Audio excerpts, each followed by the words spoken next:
Assalamu alaikum everyone. I am Mohsin Amta from Snowman Publications, and today we are going to talk about page number 42 of Knowledge Wheel English series. Look, this is page number 42 and what a beautiful page it is. This is the page of letter H introduction. आप बच्चों को letter H दिखाइए और उससे पहले आपने बिल्कुल नहीं भूलना कि तीनों जो आइकन्स हैं आपने बताने हैं लिसनिंग, स्पीकिंग एंड रीडिंग। ये आइकन सेल्फ लर्निंग में हेल्पफुल होते हैं। बच्चे एक कॉन्फिडेंस और सेंस ऑफ अचीवमेंट फील करते हैं जब वो ये जान जाते हैं इन आइकन्स को देखकर कि उनको इस पेज पर क्या क्या करना है। वो आपको खुद देखकर बताएंगे कि लिसनिंग, स्पीकिंग और रीडिंग के आइकन्स हैं, तो हमें इस सफ़े पर 3 काम करने हैं। सो आप लेटर H को बोर्ड की मदद से या बुक की मदद से बताइए। बच्चों से कहिए this is letter H, the name of the letter is H and the sound is ह। The name of the letter is H and the sound is ह। The name of the letter is H and sound is ह।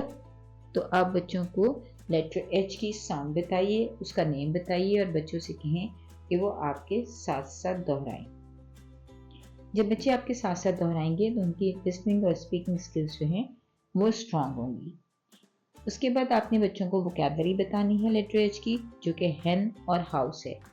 तो as per are routine हम उसको rhyme की मदद से बताएंगे।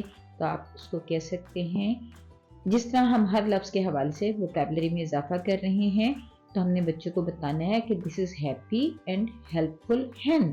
तो हैप्पी और हेल्पफुल जो है आपने उनकी वोकैबुलरी की में इजाफा किया और उनकी लिसनिंग करवाई।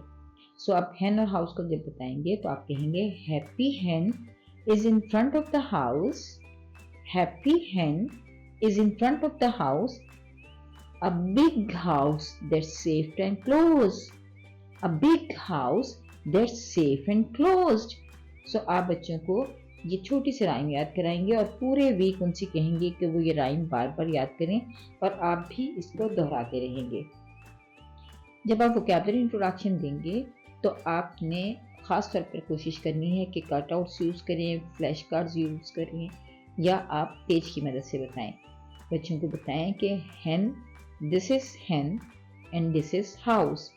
And hen, house have the same beginning sound h.